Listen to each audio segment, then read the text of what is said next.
Hello everybody, this is Josh Walrath, and we've got the Mailbag today. It is being recorded on Saturday, April 9th, 2022. And as always, I'm your host, except of course when somebody else does it, and then they're the host. But we take questions from viewers and listeners and readers, and we then, put them together and form a mailbag, M-A-I-L, bag, for those wondering. Happy anniversary, Rebecca asks, what is your favorite CPU socket or slot, and why was it socket 7? That's a pretty good one, because socket 7 was a long-lived processor socket, and it was originally developed by Intel, and other people were able to use it. Socket 7 and Super 7 was probably one of the more interesting sockets in a long time.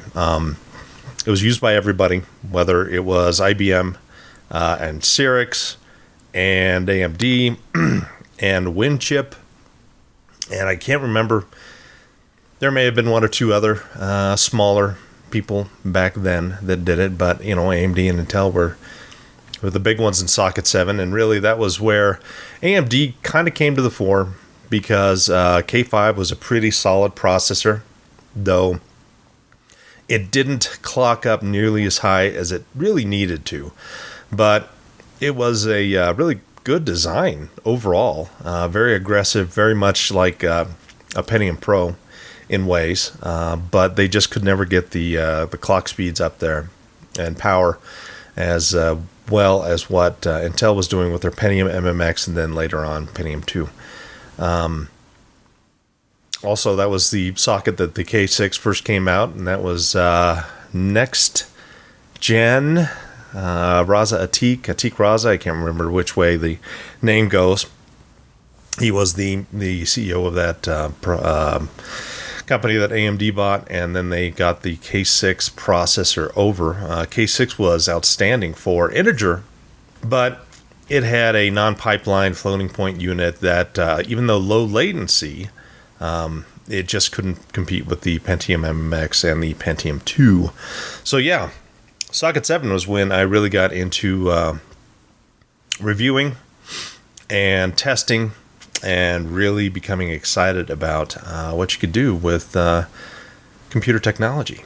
So that was a lot of fun. So yeah, socket 7 probably is one of my favorites. I mean, Epochs had some great motherboards. Tyan had a 2 meg L2 cache motherboard out there that was, when you combined it with a K6 3, it just was, it was blazing fast for the stuff that the K6 was known for. Still not great floating point, but it did have SIMD, the 3D Now. So when you actually were able to program for 3D Now, did well. But yeah, socket 7 had some legs, a lot of chipset support. It was a lot of fun. Gavin Thomas asks, what is the worst marketing for a tech product you've ever seen? Boy, there's been some real doozies out there, over-promising, under-delivering on stuff. But the one I guess that really comes to mind is, I think it was Jazz Multimedia. That they made speakers. They're a company out of Asia. And they had these ones called the Rocco 5.1.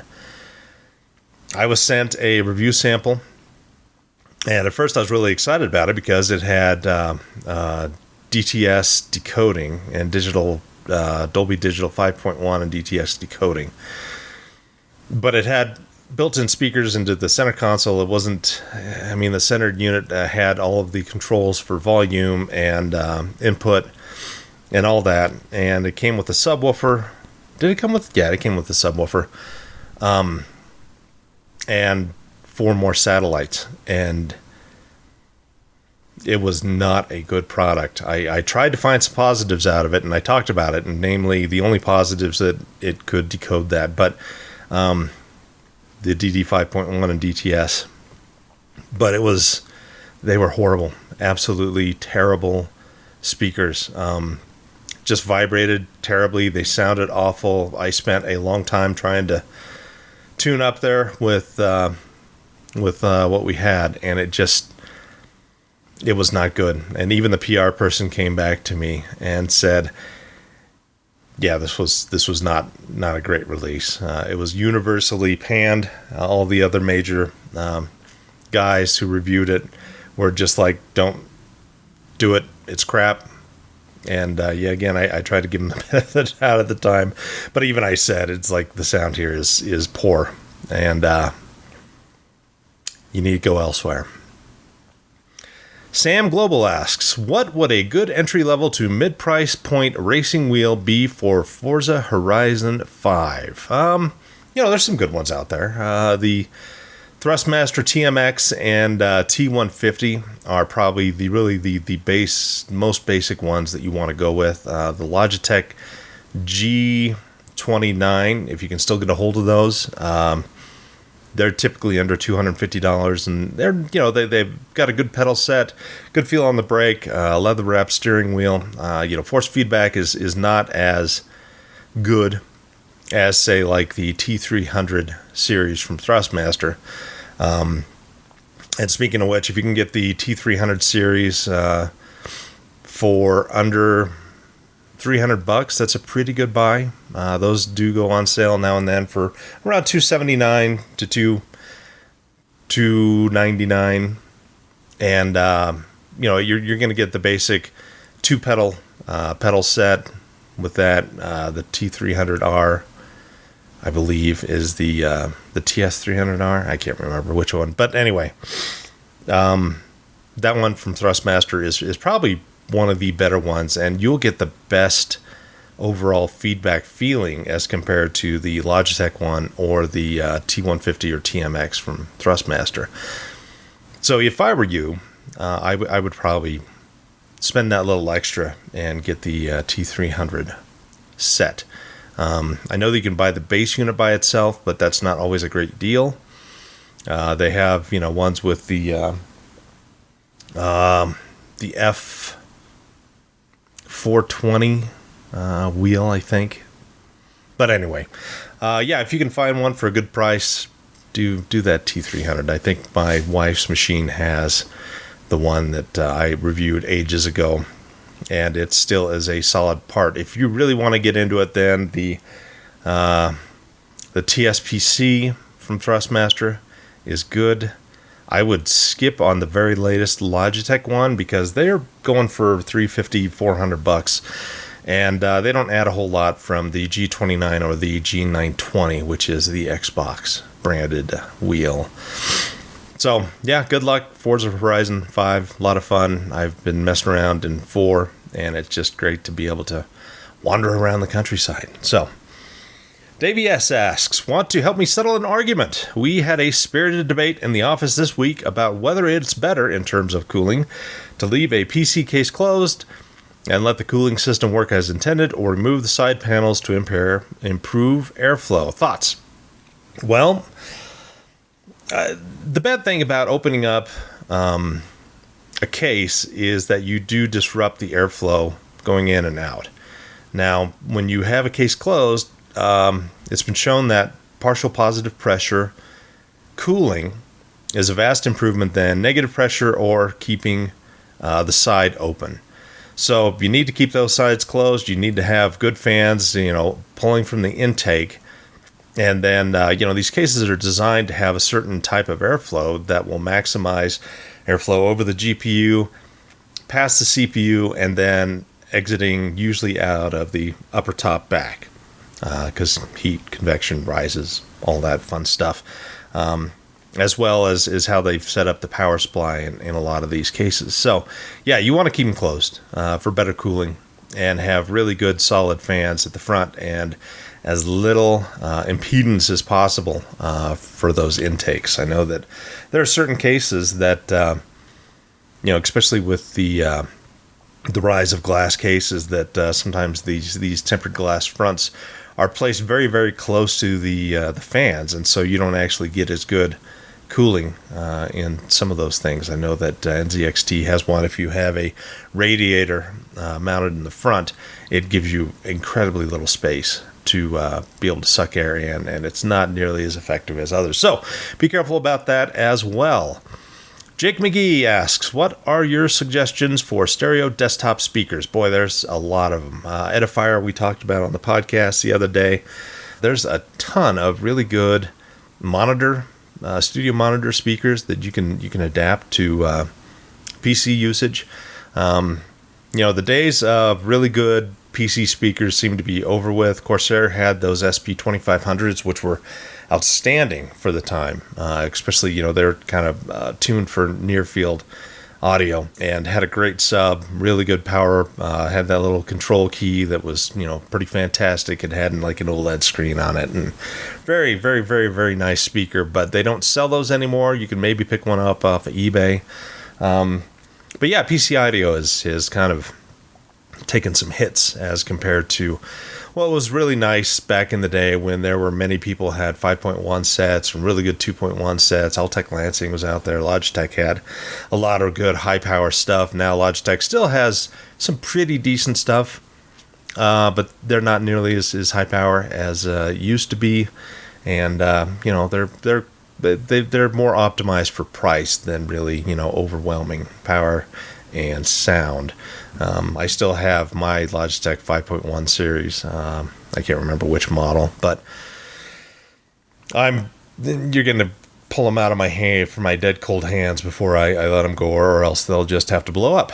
But anyway, there's lots of good studio monitors out there that have multiple input functionality, whether it's Bluetooth, analog audio, and a lot of them now support digital decoding. So yeah, there's Edifier again. That's one that just comes to mind. So good luck out there.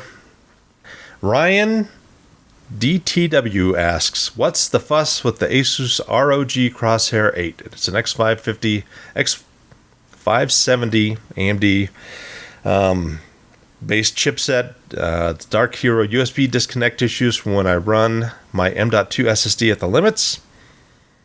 Does this happen on other X570 boards? Specifically for me, the Gigabyte X570S Aorus Master, another board that I own, and the Crosshair Extreme. I'm considering about the latter, but I don't want to face the same issues as the Dark Hero has, let alone X570 USB disconnect issues across multiple brands. I've got a Gigabyte Aorus Elite, and that's an X570 board, and I've never had any real issues with it. I've got multiple NVMe SSDs plugged in there. One's a PCIe 4.0, the other's no, actually they're both PCIe 4.0. One's Sabrent, and the other is a Samsung. I've got the Samsung 2 terabyte as my kind of gaming drive. And I've done disk to disks in that, and I've never really had any issues. The only issues in USB, they've fixed a bunch of stuff, both through software and drivers, so make sure you have the latest AMD chipset drivers, and also the latest BIOS. I've heard bad things about Asus's Crosshair X570 based boards. They don't have the reputation that they used to, and I don't know why they've kind of gone downhill in terms of product quality. I've enjoyed Gigabyte motherboards. I hate Gigabyte video cards. I've had far too many of those die on me, and their RMA process has never actually replaced one. They kept sending me back the same defective card, and it was, anyway, story for another day. But their motherboards are very well designed and reasonably affordable. And I've never had an issue with my Aorus Elite. Well, as of late. When I first got it, there were the USB disconnect issues. They weren't bad, but also I know that be really careful with front panel USB. For mine in particular, I have a fairly new case, but it does not like at all. Had problems with this microphone disconnecting quite often. There were ground issues with it, so be careful about that, and make sure and that your cables are in good shape, and that the USB problems aren't due to front panel versus checking to make sure the rear panel stuff does. So I don't know if that really answers a lot of your questions, but I've heard that there are more issues as of late with Asus X570 based boards than there have been in the past. With I don't know if they're focusing primarily on Intel and giving AMD the side look. I don't know, but something to think about. And good luck with whatever you do.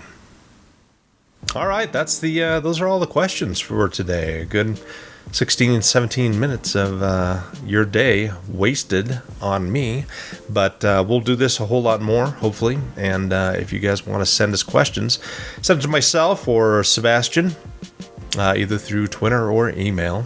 And all of our information should be on the PC Perspective site. So with that, we want to wish you a fond farewell.